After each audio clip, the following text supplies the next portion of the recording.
Bueno, es mi gozo esta mañana mirar en una defensa por el cesacionismo. Cuando una persona escuchó que iba a hablar esta mañana del cesacionismo, simplemente me dijo, ¿quieres decir de la unión? Ahora, bueno, las cosas no han ido tan mal. Y yo vivo en Texas, pero no se ha hablado de eso todavía. Esta mañana no vamos a tratar de un asunto político, sino de un asunto bíblico. El caso o la cuestión del cesacionismo. Y claramente es un nombre bastante inapropiado, porque fue puesto por los teólogos, no por los mercadólogos. Es algo negativo, es algo que la gente no cree. Es como comenzar un equipo de fútbol americano en las Filipinas y llamarles los Folders de Manila. Bueno, es algo negativo. Pero el problema real con este nombre, cesacionismo, no es que sea negativo, sino que fácilmente se le ha caricaturizado como creyendo que el Espíritu esencialmente ha cesado en su obra. Y como resultado de eso, injustamente somos acusados de poner al Espíritu en una caja y aún de abrazar una perspectiva de la ilustración no bíblica y pasada de moda. Pero esas son caricaturas y distorsiones, porque creemos no solamente que el Espíritu Santo ha continuado su obra, sino que está desplegándose en y por medio de nosotros, desplegando el poder de Cristo resucitado. Y no hay nada eterno que suceda en el creyente individual o en una iglesia local aparte de la obra del Espíritu Santo. Ustedes y yo podemos producir efectos temporales, pero no tenemos ninguna capacidad o poder para obtener alguna recompensa eterna o un avance eterno o una edificación eterna para la vida de la iglesia o del individuo. Es una completa representación inadecuada de lo que creemos, decir que uno vive como debe vivir, que creemos en el Padre, en el Hijo y en las Santas Escrituras, como si las Sagradas Escrituras hubieran reemplazado el lugar del Espíritu Santo en la Trinidad. Es equivocado llamarnos, como algunos dicen, los deístas bíblicos. Entonces, ¿qué es lo que los cesacionistas creemos que el Espíritu ha cesado? Y vamos a ser muy claros en esto. Solamente creemos que Él ha cesado una función, y esta es que ya no da a los creyentes del día de hoy los dones milagrosos como hablar en lenguas, la profecía y las sanidades. Por otro lado, los continuacionistas creen, ya sea que los dones milagrosos han continuado sin disminuir desde Pentecostés, o otros dirían, bueno, menguaron durante mucha etapa de la historia de la iglesia, pero ahora ya han sido restaurados. Y aunque hay diferencias entre las tres ramas del movimiento carismático, los pentecostales, los carismáticos y la tercera ola, todos son inherentemente continuacionistas y con frecuencia utilizan los mismos argumentos en sus escrituras y en sus discursos para defender su continuacionismo que comparten. Y el principal argumento que ellos tienen para defender el continuacionismo es esto. Primero que nada, en ningún lugar del Nuevo Testamento se dice que los dones milagrosos cesarían durante la era de la iglesia. Pero este argumento tiene doble filo, porque el Nuevo Testamento no dice directamente que iban a continuar. Entonces responden con un segundo argumento. Hay un par de pasajes en el Nuevo Testamento que implican que los dones milagrosos continuarían hasta que Cristo regrese. Y su ejemplo favorito es 1 Corintios 13:10. Mas cuando venga lo perfecto, entonces lo que es en parte se acabará. Argumentan que esto significa que solamente cuando Cristo regrese, los dones parciales de lenguas y profecías cesarán. Sin embargo, como ustedes saben, este es un pasaje muy disputado y hay varias interpretaciones posibles. Hay desacuerdos en cómo interpretar ese pasaje en ambos bandos. Entonces, no pueden legítimamente apoyar su teología y su práctica de este pasaje tan controversial. De hecho, la verdad es que durante la mayor parte de la historia de la Iglesia, este pasaje se utilizó para defender el cesacionismo. El tercer argumento principal para la continuación de los dones milagrosos es que el Nuevo Testamento habla solamente de la era de la Iglesia, y por tanto los dones que comenzaron en esa era deben continuar a lo largo de ella. Y ellos dicen que nosotros dividimos artificialmente la era de la Iglesia en la era apostólica y la era post-apostólica. Pero a menos que creamos que hay apóstoles el día de hoy al mismo nivel que Pedro y Pablo, y muchos de los carismáticos no lo creen, entonces ellos también dividen la iglesia, la era de la iglesia, y ellos relegan el apostolado solamente a la era de los apóstoles, y de facto se han convertido en cesacionistas, al menos en parte. Pero por mucho, el argumento más común que los continuacionistas han esgrimido, y esto es algo que les quiero mostrar, que está en todas partes, y es que 500 millones de cristianos que profesan experiencias carismáticas no pueden estar todos equivocados. Pero pensemos esto por un momento. Usando ese mismo argumento, deberíamos entonces aceptar todos los milagros de la Iglesia Católica Romana también. Después de todo, hay billones de ellos. 1.000 millones de católicos que profesan esos milagros y además tienen una historia mucho más larga. El punto es, 500 millones de cristianos profesantes no pueden estar equivocados. Esos son los argumentos más comunes para el continuacionismo. Pero quiero que consideremos la defensa bíblica del cesacionismo. Primero que nada, tenemos que asegurarnos de que estamos hablando de lo mismo, así que vamos a definirlo. El cesacionismo no significa, como nuestros críticos lo presentan, que Dios ya no hace nada milagroso. Como un pastor, yo tengo el gozo de ver milagros con frecuencia porque cada vez que un pecador muerto espiritualmente es traído a la vida, es una obra milagrosa de la gracia divina. El apóstol Pablo dice que la única forma de que un pecador enceguecido puede conocer la verdad es si Dios, que dijo, haya luz, dice, haya luz en ese corazón. Cada vez que alguien es sanado solamente como respuesta a las oraciones del pueblo de Dios, en completa contradicción a lo que la comunidad médica dice, es un milagro divino en el que Él intervino. Entonces los cesacionistas no quieren decir que Dios ya no hace nada milagroso. El cesacionismo no significa que el Espíritu ya no puede, si Él lo escogiera, dar la capacidad milagrosa a alguien el día de hoy.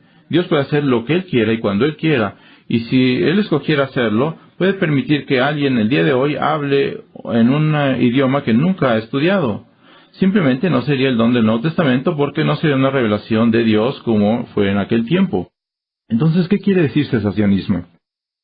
Bueno, queremos decir que el Espíritu ya no, de manera soberana, da a los creyentes individuales los dones milagrosos espirituales que encontramos en las Escrituras y que estaban presentes en la iglesia del primer siglo. Tampoco es el plan del Espíritu ni su patrón normal distribuir dones espirituales milagrosos a los cristianos y a las iglesias en el día de hoy, como lo hacía en la época de los apóstoles. Esos dones cesaron como normativos con los apóstoles. Pero por supuesto, la pregunta crucial es ¿por qué? ¿Por qué creemos que esos dones milagrosos del Espíritu cesaron cuando creemos que el resto de las funciones del Espíritu continúan? Y como los cesacionistas en promedio, bueno, vamos a 1 Corintios 13, y les digo que se puede hacer un caso ahí, pero el cesacionismo no se sostiene o cae por 1 Corintios 13. Y estamos aquí reunidos en este tiempo en la mañana y quiero presentar delante de ustedes 7 argumentos bíblicos para el cesacionismo. Y cada uno de estos argumentos merece su propio mensaje. Honestamente, un par de ellos merecen una serie de mensajes y voy a tratar de cubrir los 7 en esta semana. Y algunos de los que están de mi iglesia aquí se van a sorprender porque cuando comencé el Sermón del Monte hace tiempo, había algunos alumnos ahí que estaban graduados y que acaban de entrar y se graduaron cuando terminé estos mensajes. Y no puedo desarrollar todos estos argumentos de manera completa en esta mañana, ni quiero contestar, ni puedo contestar todas las objeciones que se presentan a estos argumentos. Mi deseo en esta mañana es darles un panorama, un vistazo desde 30,000 pies de altura para la defensa del cesacionismo y espero alentarlos a que estudien un poco más. El primer argumento bíblico para el cesacionismo es el rol único de los milagros. Muchos evangélicos, y yo creo que la mayoría de los carismáticos, piensan que los milagros están esparcidos en prácticamente cada página de la historia bíblica. Y en realidad, solamente hubo 3 periodos primarios en los cuales Dios obró milagros por medio de hombres que estaban dotados de manera única. Entonces, hubo 3 periodos primarios cuando Dios dio a los seres humanos el poder de obrar milagros. El primero fue en la época de Moisés y Josué. Este periodo duró desde el Éxodo en 1445 a.C., durante la carrera de Josué, que terminó aproximadamente en el 1380 a.C. Es decir, este primer periodo de milagros duró aproximadamente 65 años. La segunda ventana o periodo del cual vinieron los milagros fue durante los ministerios de Elías y Eliseo. Promoviendo una vez más la cronología bíblica, ellos ministraron más o menos desde el 860 hasta el 795 a.C. Nuevamente un periodo de tan solo 65 años.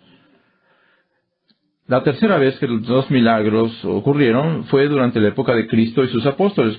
Por supuesto, comenzó con su ministerio y duró hasta cuando murió el más longevo, el apóstol Juan, aproximadamente un periodo de 70 años. Ahora, durante la historia, por supuesto que Dios ocasionalmente ha intervenido con milagros directos, pero en miles de años de la historia humana, solo ha habido aproximadamente 200 años en los cuales Dios ha capacitado o les ha dado poder a los hombres para obrar milagros.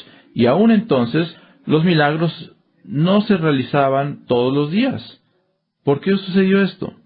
Porque el propósito principal de los milagros siempre ha sido confirmar las credenciales de un mensajero designado divinamente, para establecer la credibilidad de uno que habla por Dios, no uno que enseña o explica la palabra de Dios como yo lo estoy haciendo esta mañana, sino alguien en cuya boca Dios ha puesto sus mismas palabras.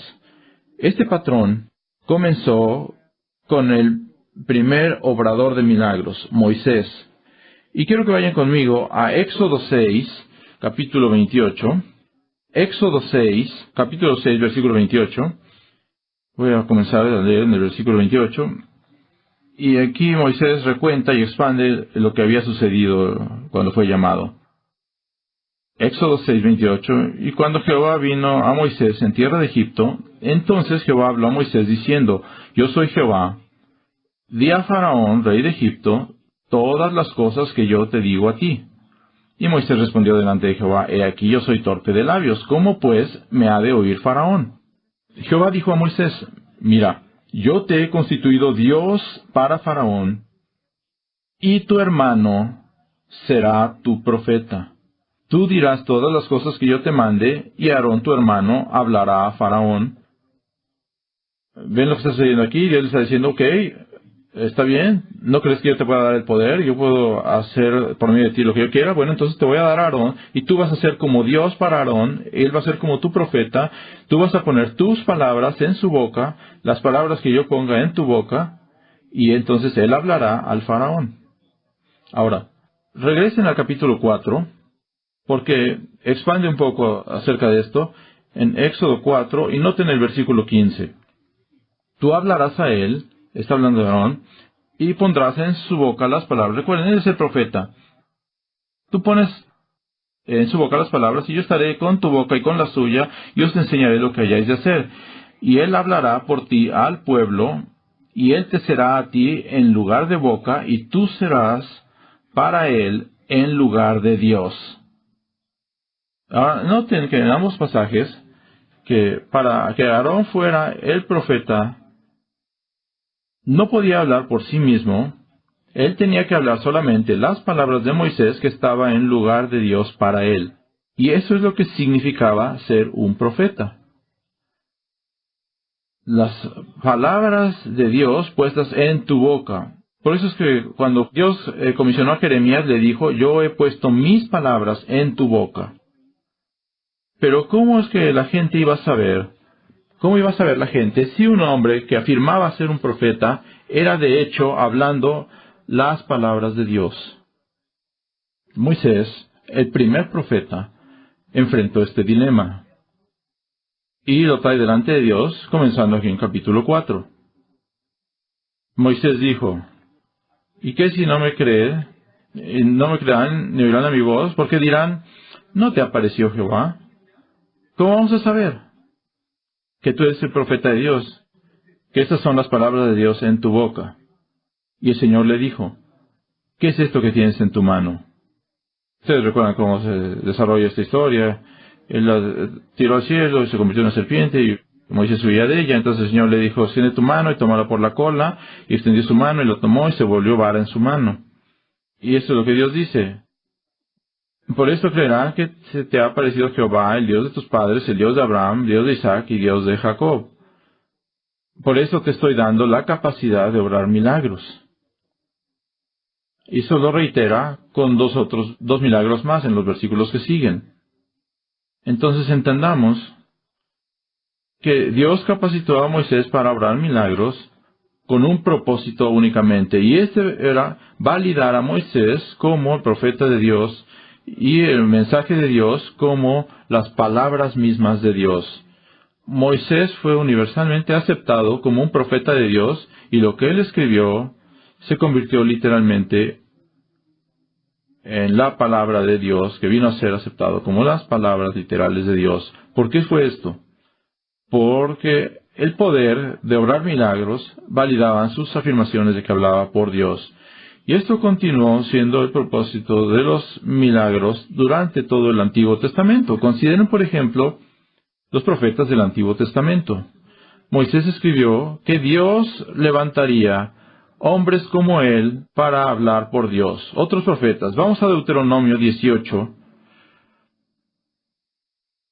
Deuteronomio 18, versículo 15. Profeta de medio de ti y de tus hermanos, como yo, te levantará Jehová tu Dios, a él oiréis. Obviamente, el gran profeta, últimamente que cumpliría esta profecía, era Moisés, pero en Ezequiel se describe este ministerio de profecía que estaba activo durante sus vidas, según el Números 11, que continuaría. Y entonces aquí en Deuteronomio, Moisés establece 3 criterios para discernir quiénes eran los falsos profetas y quiénes eran los verdaderos. Dice en el versículos 21 y 22 de este capítulo, dice que las predicciones de los verdaderos profetas siempre se cumplirían. Ese es el criterio número 1. Las predicciones de los verdaderos profetas siempre se cumplirían. Y así vas a saber si él tenía en sí las palabras de Dios. Ahora en Deuteronomio 13, versículos 1 al 5, Dios dice que si él escoge autentificar a un profeta, lo iba a hacer dándole el poder de obrar milagros como lo hizo con Moisés. También en Deuteronomio 13 dice que aun si obra milagros, el tercer criterio que debe ser utilizado es que si el mensaje del profeta se apega o no doctrinalmente a la revelación previa. Entonces Moisés era un profeta, se dieron milagros para identificar que tenía las palabras de Dios. Los profetas que vendrían después de él tenían que cumplir estos mismos requisitos. Entonces, en el Antiguo Testamento, solamente los profetas, solamente aquellos que hablaban autoritativa e infaliblemente por Dios, obraron milagros, porque los milagros eran sus credenciales. El milagro más famoso fuera del Pentateuco viene del ministerio de Elías. Y en Primero de Reyes 18:36, cuando él está llamando a descender fuego sobre el altar en el Monte Carmelo, escuchen lo que dijo Elías el profeta. Primero de Reyes 18:36. Cuando llegó la hora de ofrecer sus holocaustos, se acercó el profeta Elías y dijo: Jehová, Dios de Abraham, de Isaac y de Israel, sea hoy manifiesto que tú eres Dios en Israel y que yo soy tu siervo y que por mandato tuyo he hecho todas estas cosas. Dios me autentificó. Cuando venimos al Nuevo Testamento, descubrimos el mismo patrón que se está llevando a cabo. Y nuestro Señor, por supuesto, fue el cumplimiento último del profeta que Moisés había prometido en Deuteronomio 18. Él era el gran profeta, el profeta con el mensaje más grande y con las afirmaciones más grandes. Entonces no es sorprender que él llevó a cabo más milagros que ningún otro obrador de milagros en la historia humana. Pero así como fue con Moisés y con los profetas del Antiguo Testamento, el propósito principal de los milagros de Jesús era confirmar sus credenciales como el mensajero final e infalible que hablaba en nombre de Dios. El apóstol Juan hace esto central. De hecho, vayan conmigo al Evangelio de Juan y quiero mostrarles solo algunos ejemplos. Juan 5:36. Jesús dice: mas yo tengo mayor testimonio que el de Juan, porque las obras que el Padre me dio para que cumpliese, las mismas obras que yo hago, dan testimonio de mí, que el Padre me ha enviado. Vean lo que hago, vean las sanidades, vean los milagros. Estas son autentificaciones de Dios acerca de mí, como el último y final mensajero. En el capítulo 6, versículo 14, cuando la gente vio las señales que estaban haciendo delante de 5,000, y aquellos hombres concluyeron: este verdaderamente es el profeta que había de venir al mundo. Capítulo 7, versículo 31. Y muchos de la multitud creyeron en él y decían: ¿el Cristo, cuando venga, hará más señales que las que éste hace? En el capítulo 10, versículo 24, los judíos le rodearon y le dijeron: ¿hasta cuándo nos turbarás el alma? Si tú eres el Cristo, dínoslo abiertamente. Jesús les respondió: os lo he dicho y no creéis. Las obras que yo hago en nombre de mi Padre, ellas dan testimonio de mí, pero vosotros no creéis porque no sois de mis ovejas. Versículo 37 de este mismo capítulo: si no hago las obras de mi Padre, no me creáis. Pero si las hago, no me crean a mí, sino las obras, para que entiendan que el Padre está en mí y yo en el Padre. Entonces vemos que los milagros de Jesús no eran una herramienta principal para un evangelismo efectivo. De hecho, dice: si alguien se levantara de entre los muertos y les hablara las palabras de Moisés, aún así no creerán. Los milagros de Jesús no eran principalmente para aliviar el sufrimiento humano, aunque por supuesto en sus milagros vemos el gran corazón de compasión que él tenía. La razón principal por la cual el Espíritu le dio el poder a Jesús para realizar milagros es para confirmar que él hablaba las palabras mismas de Dios, que él era todo lo que afirmaba ser. En el día de Pentecostés, un día de milagros, Pedro reiteró que ese era el propósito de los milagros de Jesús. Vean Hechos 2, versículo 22. Jesús Nazareno, varón aprobado por Dios entre vosotros, con las maravillas, prodigios y señales que Dios hizo entre vosotros por medio de él, como vosotros mismos sabéis. Esa fue la razón de sus milagros.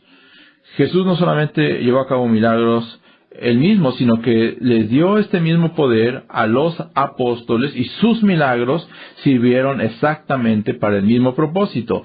Vamos a Hechos capítulo 14. Y noten el versículo 3. Por tanto, Pablo y Bernabé se detuvieron allí un largo tiempo en Iconio, hablando con denuedo, confiados en el Señor, el cual daba testimonio a la palabra de su gracia, concediendo que se hiciesen por las manos de ellos señales y milagros. Hebreos capítulo 2, versículos 3 y 4, el mismo punto. El escritor de Hebreos dice que el mensaje de salvación nos fue confirmado por los que oyeron, testificando Dios juntamente con ellos, con señales y prodigios y diversos milagros y repartimientos del Espíritu Santo según su voluntad. Los dones milagrosos que acompañaban a los apóstoles tenían el propósito de confirmar que ellos eran instrumentos genuinos de la revelación de Dios, así como había sido con Moisés, con los profetas del Antiguo Testamento, Elías y Eliseo, y con Jesús mismo. Ahora piensen en esto por un momento. Y este es un viaje muy breve que podríamos hacer mucho más y mostrar muchas cosas acerca de este asunto, pero puesto que este patrón es consistente a lo largo de las Escrituras, es razonable esperar que con la muerte de los apóstoles y con el final de la revelación de Dios, entonces aquellos que hablaban sus propias palabras, también la capacidad humana de obrar milagros terminará también, así como había terminado después de Moisés y de Josué por cientos de años, y también como sucedió después de Elías y Eliseo. B.B. Warfield escribe: los milagros no aparecen en las páginas de escritura de manera errática aquí y allá y en cualquier parte indiferentemente, sin una razón específica. Pertenecen a periodos de revelación y aparecen solo cuando Dios está hablando a su pueblo por medio de mensajeros acreditados, declarando sus propósitos de gracia. Su abundante despliegue en la Iglesia apostólica es la marca de la riqueza revelatoria de la era apostólica.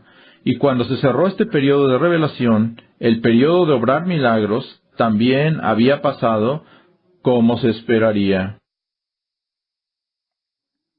La Escritura nos lleva a esperar el final de los dones milagrosos debido al rol único que los milagros siempre han jugado como una validación de alguien que habla las palabras mismas de Dios.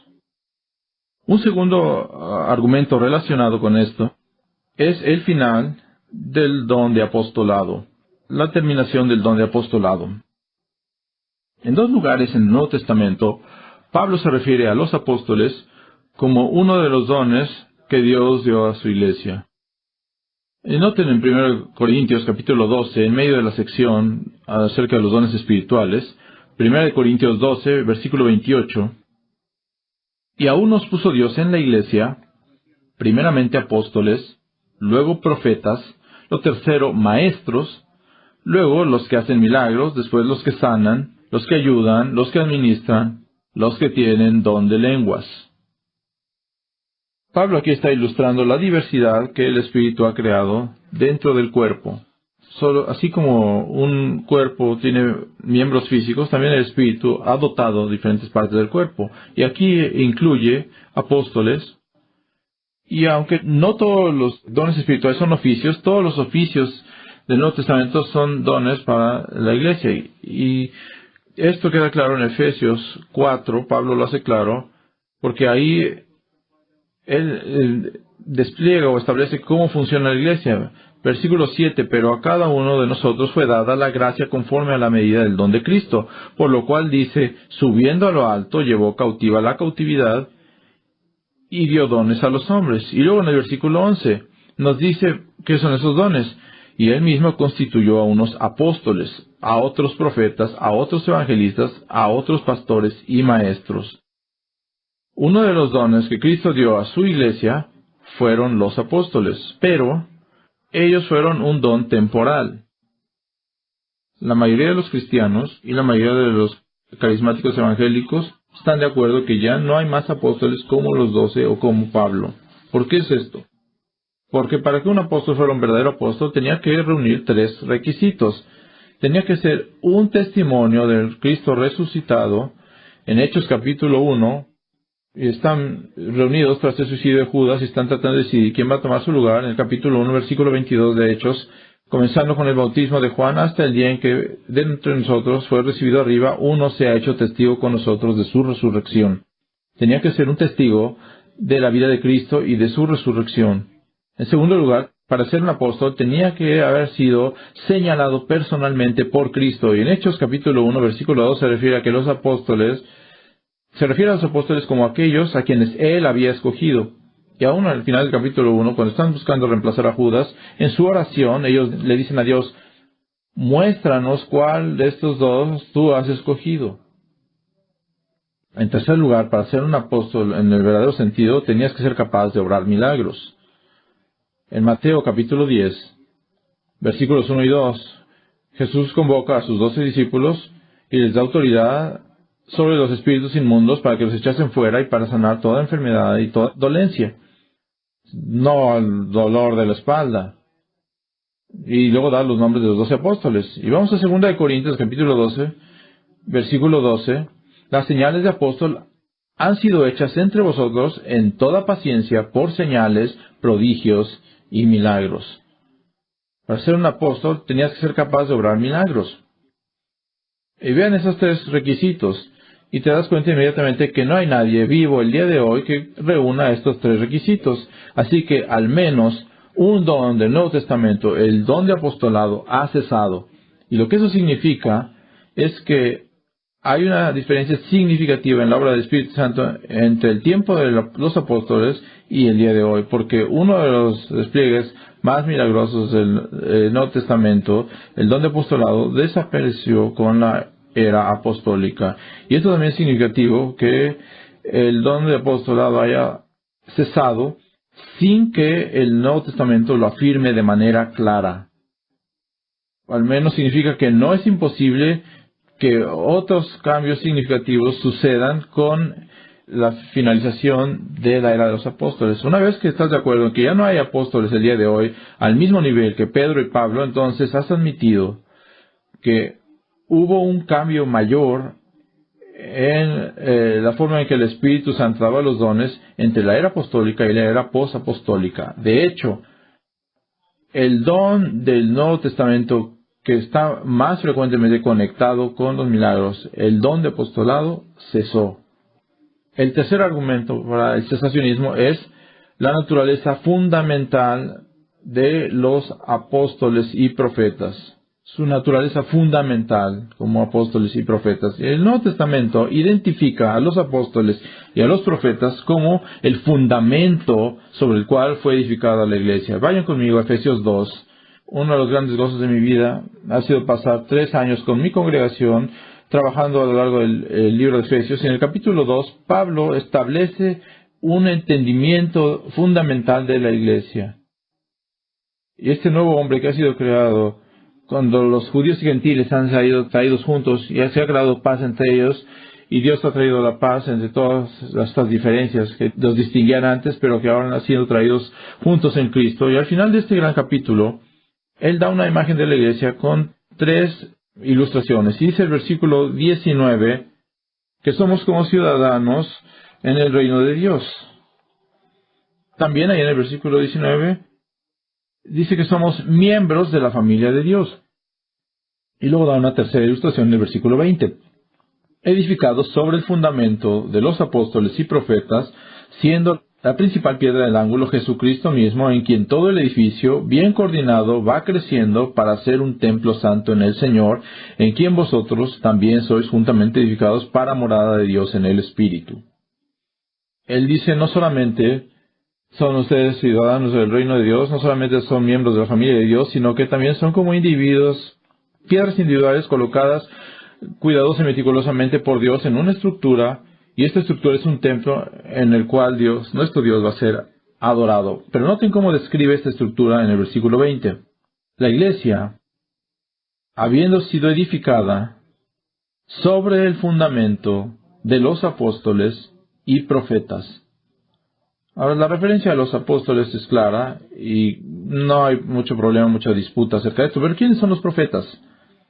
Debido a las implicaciones de largo alcance de este versículo, algunos carismáticos han venido con nuevas interpretaciones de quiénes son estos profetas. Algunos carismáticos han argumentado que Pablo quería decir que la iglesia está edificada sobre el fundamento de los apóstoles y los profetas del Antiguo Testamento. Pero en el contexto aquí es claro que Pablo se refiere a los profetas del Nuevo Testamento. Y noten unos versículos más adelante, el capítulo 3, versículo 5, está hablando acerca de este misterio que ha sido revelado para él, el cual era un mayordomo, y dice, misterio que en otras generaciones no se dio a conocer a los hijos de los hombres. En el Antiguo Testamento, como ahora es revelado a sus santos apóstoles y profetas. Está hablando de los profetas del Nuevo Testamento. Otros carismáticos tomarán Efesios 2:20 y van a modificarlo y van a decir, edificados sobre el fundamento de los apóstoles, quienes son los profetas. En otras palabras, los apóstoles son los profetas, es un mismo grupo. Hay una razón lingüística para rechazar esta interpretación, pero también hay una razón contextual. De nuevo, el contexto hace claro que los apóstoles y profetas son 2 grupos separados. Vayan al capítulo 4, versículo 11. Y dice, y él mismo constituyó a unos apóstoles, a otros profetas, 2 grupos distintos. Ahora vamos a ponerlo junto. En Efesios capítulo 2, versículo 20, Pablo enseña que la revelación que vino por medio de los apóstoles y por medio de los profetas del Nuevo Testamento es el fundamento de la iglesia. Y la iglesia es edificada sobre ese fundamento. Y ustedes conocen la imagen. Bueno, Steve habló de esto también. La imagen del fundamento que ha sido terminado y ahora la superestructura es erigida sobre ese fundamento, estos cimientos que ya han sido edificados. Y también lo usa Pablo esta ilustración en 1 Corintios 3, donde habla de este edificio, donde están añadiendo su obra a lo largo de los siglos, conforme se sigue haciendo la obra hasta el día de hoy, pero el fundamento es colocado por los apóstoles y la revelación que vino a través de ellos.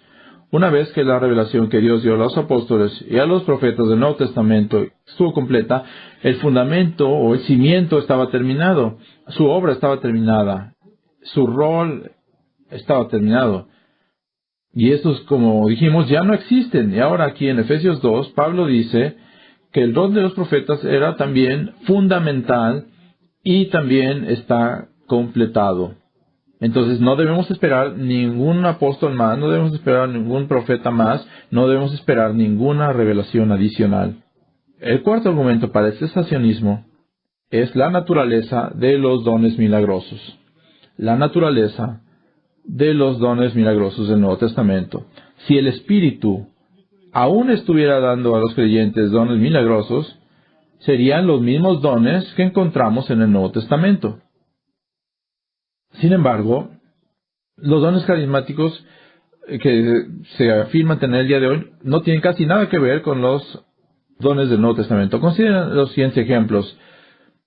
El don de lenguas. De acuerdo a Lucas 2, el don del Nuevo Testamento, de acuerdo a Lucas en Hechos 2, este don era la capacidad de hablar en un idioma humano desconocido. Hechos 2, versículos 7 y 8, estaban sorprendidos diciendo, ¿qué no son galileos estos que estamos hablando? ¿Cómo es pues que los escuchamos hablar cada uno en el idioma en el cual nacimos? Nuestro propio dialecto. Esos eran lenguajes conocidos, lenguajes en los cuales ellos habían nacido. Ahora vamos a la segunda ocurrencia que está registrada en el libro de los Hechos, en Hechos 11:15, cuando Pedro reporta el don de lenguas que fue dado a Cornelio y a su casa después de que se convirtieron. Esto es lo que dice Pedro en Hechos 11:15. Y cuando comencé a hablar, cayó el Espíritu Santo sobre ellos también como sobre nosotros al principio. Es la misma cosa. Pedro dice, es exactamente lo que nos sucedió a nosotros. Entonces, lo que sucedió en la casa de Cornelio es exactamente lo que sucedió en Pentecostés, y lo que sucedió en Pentecostés está claro. Cuando Lucas reporta el tercer episodio de lenguas en Hechos 19, no hay nada absolutamente en el contexto ahí que indique que hubo algo diferente a lo que ya había sucedido en Hechos 2 y Hechos 10. Y piensen en lo que Lucas sabía. Cuando Lucas escribió el libro de Hechos, él sabía lo que Pablo había escrito 6 o 7 años antes en 1 Corintios 14. Él sabía lo que había sucedido en realidad en Corinto. Y sin embargo, Lucas define el hablar en lenguas como les oímos hablar en nuestro propio idioma o dialecto. No hace mención de nada extático. Ese era el don del Nuevo Testamento, hablar en una lengua o un dialecto conocido comparado con las lenguas de hoy que son hablar de manera extática. No es lo mismo. También el Nuevo Testamento habla de este don, incluyendo 1 Corintios 14, que era un don que tenía el propósito de edificar a otros. Las lenguas del día de hoy, por otro lado, son principalmente un lenguaje de oración privado. Entonces, el don de lenguas de hoy no tiene prácticamente nada en común con el don del Nuevo Testamento, excepto la palabra lengua. O consideren la naturaleza del don de profecía. Este también es diferente, el don del Nuevo Testamento y las manifestaciones que vemos el día de hoy. Son dos cosas diferentes. Contrario a la doctrina carismática, en ningún lugar el Nuevo Testamento distingue entre los profetas del Antiguo Testamento y los profetas del Nuevo Testamento. En vez de eso, el Nuevo Testamento iguala a los profetas del Antiguo Testamento con los del Nuevo. No hay ninguna diferencia en los términos que se utilizan. Simplemente permítanme amonestarlos a hacer esto. Vayan a lo largo del libro de Hechos y noten cada vez que se aparece la palabra profeta, profecía, y van a ver que los profetas del Antiguo Testamento y los profetas del Nuevo Testamento están esparcidos sin que haya ni siquiera algo que nos haga pensar que hay una diferencia entre ellos. Eso significa que, así como los profetas del Antiguo Testamento hablaban de manera directa la palabra infalible de Dios, así también los del Nuevo Testamento. Así como los profetas del Antiguo Testamento, por sus palabras, eran evaluados en contra de la revelación previa, y una vez aprobados, como lo vemos en Efesios 2, sus profecías eran agregadas a la enseñanza de los apóstoles para formar el cimiento de la iglesia. De manera irónica, en Hechos 21:11, uno de los textos favoritos utilizados por los carismáticos para defender la idea de que la profecía del Nuevo Testamento es diferente de la profecía del Antiguo Testamento, el profeta Agabo usó exactamente la fórmula profética del Antiguo Testamento cuando dice: esto es lo que el Espíritu dice. No hay diferencia. Entonces, la profecía del Nuevo Testamento es una revelación directa e infalible, pero eso no es a lo que se le llama profecía en el movimiento carismático del siglo XXI. El defensor más capaz del movimiento carismático, de las profecías carismáticas de hoy, es Wayne Grudem, y él admite que las profecías del movimiento carismático no se debería decir antes de ellas: así dice el Señor. En vez de eso, él sugiere que las profecías de la iglesia carismática el día de hoy deberían comenzar diciendo, lo cito: yo pienso que esto es lo que el Espíritu podría estar diciendo. Ese no es el don de profecía que vemos en el Nuevo Testamento. Ahora consideren otro ejemplo, el don de sanidades. En el Nuevo Testamento, cuando alguien con el don del Nuevo Testamento, don de sanidades que vemos en el Nuevo Testamento, usaba este don, los resultados eran completos, inmediatos, permanentes e innegables. Cualquier tipo de enfermedad, cualquier tipo de malestar. Y sin embargo, los supuestos obradores de sanidades que vemos el día de hoy son completamente opuestos. Son incompletos, temporales, cuando mucho, y completamente no verificables. Entonces, el despliegue de estos dones supuestamente milagrosos no son los mismos que vemos en el Nuevo Testamento. Y es interesante que muchos carismáticos están de acuerdo con esto. Por ejemplo, con respecto a la profecía, Wayne Grudem dice que ningún carismático responsable cree que la profecía del día de hoy es infalible, una revelación infalible e inerrante de Dios. Grudem continúa diciendo que hay un testimonio prácticamente uniforme en todos los sectores del movimiento carismático de que la profecía de hoy es impura y que contiene elementos que no deberían ser obedecidos o deberíamos confiar en ellos. Ahora, apreciamos a nuestro hermano, pero si ese fuera el estándar, si esto hubiera sucedido en los tiempos del Antiguo Testamento, hubieran matado a ese profeta. El teólogo de la tercera ola, Jack Deere, admitió en su libro Sorprendido por el poder del Espíritu Santo que los carismáticos modernos no afirman tener los dones apostólicos ni dones milagrosos o capacidades milagrosas. Cuando los carismáticos afirman que sus dones están al mismo nivel que los del Nuevo Testamento, y hay algunos que hacen esta afirmación de que sanan pulmones y pueden resucitar a la gente, casi siempre vamos a oír que son simplemente rumores, y si son rumores no se pueden verificar legítimamente. Entonces, la naturaleza del don de los dones practicados el día de hoy por los carismáticos no es el mismo que el don o los dones del Nuevo Testamento, y por eso es que no son los dones del Nuevo Testamento. Un quinto argumento para el cesacionismo es el testimonio de la historia de la Iglesia. Y ahora comencemos con la historia de la Iglesia del Nuevo Testamento. Y vemos que la práctica de los dones milagrosos declinó aún durante el periodo apostólico. Pentecostés y los eventos de Hechos 2 ocurrieron dentro de un rango de 10 días después de la ascensión del Señor. La segunda mención de las lenguas en Hechos 10:46 ocurrió algún tiempo durante los siguientes 14 años antes de la muerte de Santiago en el año 44 después de Cristo. La tercera mención en Hechos 19:6 ocurrió temprano en el ministerio de Pablo en Éfeso. Esto en la primera mitad de los años 50 después de Cristo. Primera de Corintios, que es el único libro fuera de Hechos que habla de las lenguas, fue escrito en el año 55-56 después de Cristo. Ahora, si alineamos las epístolas del Nuevo Testamento basados en la fecha en que fueron escritas, Primera de Corintios sería la cuarta epístola inspirada que escribió Pablo, después de Gálatas y Primera y Segunda de Tesalonicenses. Y Pablo escribiría 9 epístolas más, 9 epístolas canónicas, después de Primera de Corintios, para 6 diferentes iglesias, y nunca menciona nuevamente el don de lenguas. En las epístolas pastorales, en 1 y 2 de Timoteo y Tito, los libros escritos ya hacia el final del ministerio de Pablo, como directivas permanentes para el ministerio postapostólico en la iglesia, no hay ni una sola mención de los dones milagrosos. Y esto viene a un clímax en Hebreos 1, versículo 1. Dios, habiendo hablado muchas veces y de muchas maneras en otro tiempo a los padres por los profetas, en el Antiguo Testamento, en estos postreros días, es una expresión que los judíos tenían para los tiempos del Mesías, en estos postreros días nos ha hablado por el Hijo. La última palabra de Dios es por medio de su Hijo a quien Él constituyó. Por eso es que cuando venimos al capítulo 2, versículo 1, dice, por tanto, es necesario que con más diligencia atendamos a las cosas que hemos oído.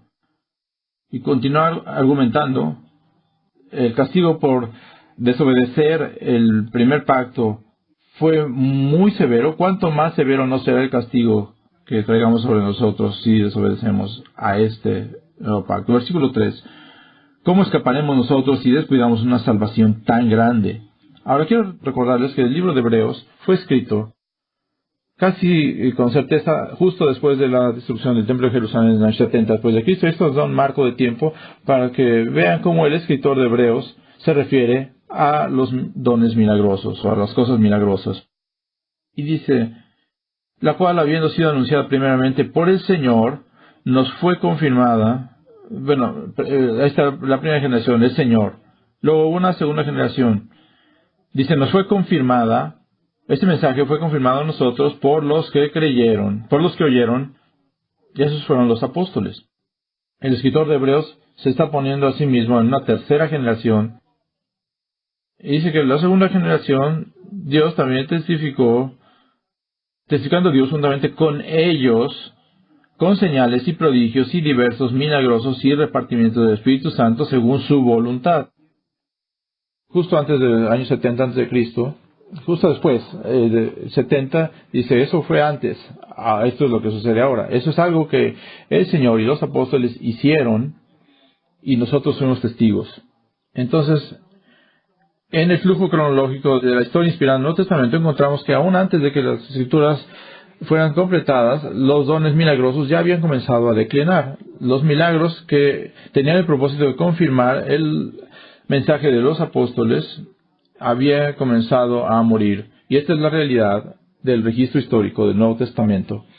Ahora, cuando dejamos la historia del Nuevo Testamento y descubrimos que el testimonio de la Iglesia después del Nuevo Testamento, de la era del Nuevo Testamento, es exactamente el mismo, en lo que se enseñaba y lo que se practicaba, que los dones milagrosos cesaron con los apóstoles. Y aquí hay un par de ejemplos de diferentes periodos de la historia de la Iglesia. Y aquí está Juan Crisóstomo, el gran exégeta, en los años 300, en los 300, hablando de 1 Corintios 12, dice, todo este lugar es muy oscuro, pero la oscuridad se produce por nuestra ignorancia de los hechos a los que se refiere y por el cese de lo que antes sucedía, pero que ahora ya no tiene lugar. Agustín, escribiendo al final del siglo IV, dijo, en los primeros tiempos el Espíritu Santo vino sobre los creyentes, dándoles dones de lenguas, para hablar lenguas que no habían aprendido, y según él les daba que hablaran. Pero eso fue hecho como una señal que ya terminó. Ahora, avanzando hasta la época de la Reforma, Martín Lutero, este derramamiento visible del Espíritu Santo era necesario para el establecimiento de la iglesia primitiva, como también los milagros que acompañaban al don del Espíritu Santo. Una vez que la iglesia fue establecida y adecuadamente advertida por estos milagros, las apariciones visibles del Espíritu Santo cesaron. Juan Calvino, el don de sanidades, como el resto de los milagros que el Señor quiso que fueran traídos por un tiempo, ha desaparecido para hacer que la predicación del Evangelio sea maravillosa para siempre. Jonathan Edwards escribe de los extraordinarios dones que nos fueron dados para establecer el fundamento de la iglesia, pero ya que fue terminado el canon de la Escritura y la iglesia cristiana estaba completamente fundada y establecida, estos dones extraordinarios han cesado. Charles Spurgeon dice, esos dones milagrosos tempranos ya se han ido de nosotros. B.B. Warfield escribe, estos dones eran distintivamente la autentificación de los apóstoles, eran parte de los credenciales de los apóstoles como los agentes autorizados de Dios al fundar la iglesia. Funcionaron así confinándolos a la era apostólica, a la iglesia apostólica, y necesariamente pasaron con ella. El obrar milagros, que fue diseñado por Dios para revelar poder, no puede esperarse que continúe. De hecho, ya no continúa una vez que la revelación que la acompañaba ha sido terminada. Y, bueno, cuando tengan el libro de Strange Fire en el apéndice van a encontrar varios recursos más a los cuales pueden ir, otras citas. Y aunque es cierto que hay reportes de milagros que están esparcidos a lo largo de la historia de la iglesia, hay un testimonio consistente de los líderes clave de la iglesia de que los dones revelatorios y milagrosos terminaron con la era apostólica. Y francamente, esto suscita un problema enorme para nuestros amigos continuacionistas. Como Sinclair Ferguson ha expresado, el continuacionismo no provee ninguna explicación teológica convincente para la desaparición de ciertos dones durante la mayor parte de la iglesia, de la historia de la iglesia. No hay forma de explicarlo. El sexto argumento para el cesacionismo es la suficiencia de las Escrituras. El Dr. Lawson planea abordar este punto más adelante, simplemente déjenme mencionarlo brevemente. El canon de las Escrituras se cerró con las Escrituras de los apóstoles y sus compañeros autorizados. En muchos lugares, el Nuevo Testamento enseña que el resultado de que la revelación de Dios haya sido completada es una Escritura todo suficiente. Segunda de Timoteo 3:16. Toda la Escritura es inspirada por Dios y útil para enseñar, para redarguir, para instruir, para corregir en justicia, a fin de que el hombre de Dios sea perfecto, enteramente preparado para toda buena obra. Ya no falta nada. El hombre de Dios no necesita ninguna revelación adicional de Dios, ya la tiene toda aquí. Jesús no nos está llamando o nos está equipando por medio de un bestseller del siglo XXI. Más bien nos está llamando y enseñando por medio de su Espíritu, por medio de un bestseller que tiene de 2000 a 3000 años de antigüedad. El Espíritu habla por medio de su palabra.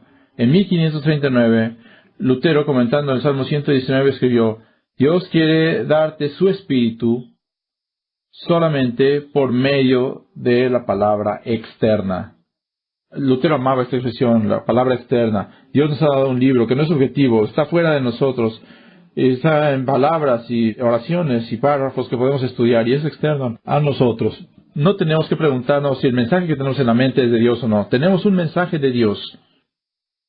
Lutero también escribió, el hombre que quiere escuchar a Dios, lea las Sagradas Escrituras. Ahora hay un argumento, un séptimo y último argumento para el cesacionismo, y son las reglas que el Nuevo Testamento pone para los dones milagrosos. Vayan conmigo a 1 Corintios 14.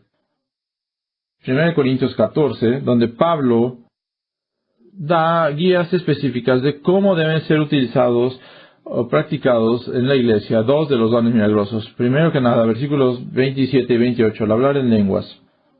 Dice, siempre que el don bíblico de lenguas se practicara, había reglas que debían seguirse. Primero que nada, si alguno habla en lengua, sea esto por 2 o a lo más 3 y por turno.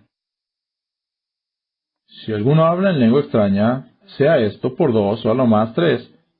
Y segundo, dice, y por turno, uno a la vez. Tenía que haber orden, tenía que haber estructura, porque eso es como Dios. Eso es parecido a lo que Dios hace. Y en tercer lugar, tenía que haber uno que interpretara, dice al final del versículo 27. Y si no hay intérprete, calle en la iglesia y hable para sí mismo y para Dios. A nadie se le permitía hablar en lenguas en la reunión de la iglesia, a menos que hubiera alguien que entendiera esa lengua y la pudiera interpretar lo que se estaba diciendo. ¿Por qué? Porque, ¿cómo iba a saber alguien si estaba diciendo la verdad o no? Bueno, en boca de 2 o 3 testigos tenía que ser confirmado todo asunto. En cuarto lugar, las mujeres no se les permitía hablar en lenguas en la reunión de la iglesia. Dice el versículo 34, las mujeres deben mantener silencio en las iglesias porque no les permite hablar, sino que deben estar sujetas, como también la ley dice. Versículos 29 al 34. Pablo continúa regulando la práctica del don de profecía del Nuevo Testamento. Entonces, regla número 1, 2 o 3 profetas. Versículo 29a, hablen 2 o 3. En segundo lugar, otros profetas en la congregación debían evaluar a esas profecías en contra de la revelación previa. Versículo 29 dice: asimismo, los profetas hablen 2 o 3 y los demás juzguen. Y debe hablar uno a la vez. Versículo 30. Y si algo fuera revelado a otro que estuviera sentado, calle el primero. Tenía que profetizar uno por uno para que todos pudieran aprender y todos fueran exhortados. Porque el espíritu de los profetas está sujeto a los profetas, pues Dios no es Dios de confusión, sino de paz, como en todas las iglesias de los santos. Vuestras mujeres callen en las congregaciones. Versículo 34. Ahora quiero que vayan a estos versículos y piensen en esos lineamientos. Trágicamente, la mayoría de las prácticas carismáticas del día de hoy por completo hace a un lado a estas normas bíblicas. Así que no solamente no son los dones del Nuevo Testamento, sino que se oponen a la práctica que se establece en el Nuevo Testamento. Se ignoran.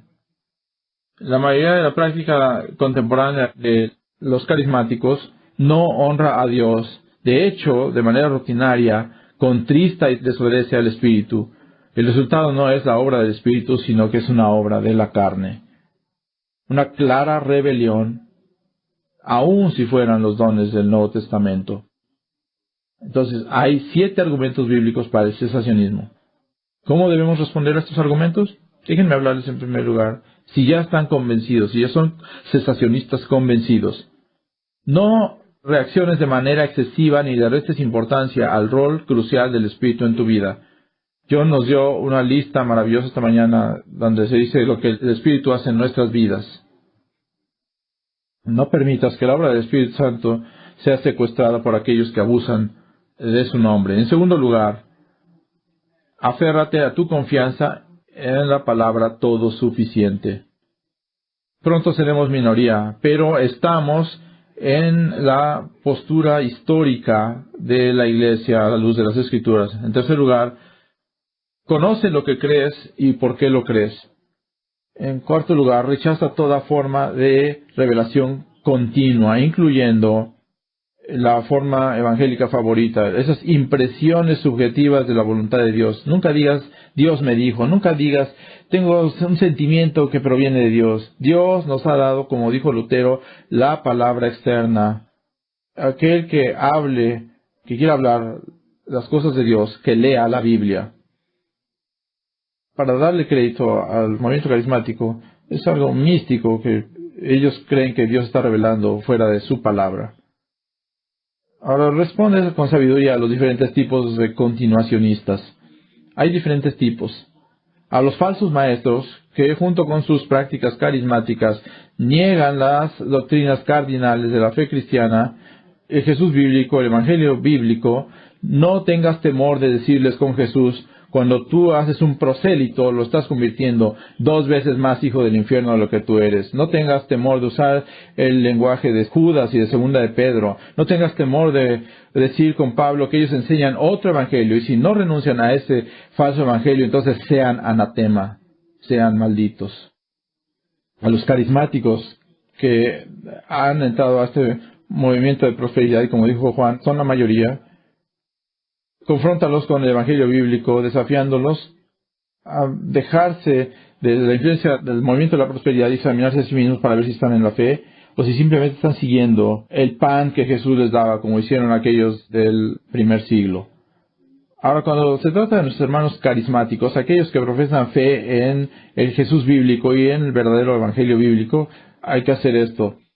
Con gracia hay que aclararles la naturaleza de los dones espirituales, como hicimos esta mañana. Hacen el argumento bíblico para defender el cesacionismo. Recuérdales cómo la Biblia nos da directivas de cómo ejercer estos dones y trátalos como hermanos, pero no les restes importancia a la seriedad de las diferencias que tenemos con ellos, porque lo que está en juego es las Escrituras. Ahora, si tú no estás convencido, déjame desafiarte. No te permitas a ti mismo, por causa de la paz, simplemente dejarte convencer de una posición. No adoptes la postura cauteloso pero abierto, debido a un mero deseo de mantener la paz, la aceptación entre sus semejantes, simplemente porque eso es lo que está bien en este momento. Sé, como los hermanos de Berea, que escudriñaban las Escrituras diariamente para ver si estas cosas eran así. Escuchen a Martín Lutero. Si yo profeso, con la voz más fuerte y la exposición más clara, toda porción de la verdad de Dios, excepto precisamente este pequeño punto que el mundo y el diablo están atacando en este momento, no estoy confesando a Cristo, no importa qué tan enfático esté confesando a Cristo. Cuando la batalla se endurece, entonces se demuestra la lealtad del soldado si permanece firme, aun cuando todos los demás estén huyendo en el campo de batalla. Y si él se mantiene firme en ese punto, que Dios nos ayude a ser fieles para defender su palabra. Oremos juntos. Padre, toma estas cosas y séllalas en nuestros corazones. Te agradecemos, te bendecimos, Señor, porque tú nos has dado tu palabra, porque nos has dado la palabra externa sobre la cual podemos construir nuestras vidas. Nos ayuda a no estar sujetos a los vientos de doctrina, a las impresiones. Padre, te bendecimos. Ayúdanos a ser fieles.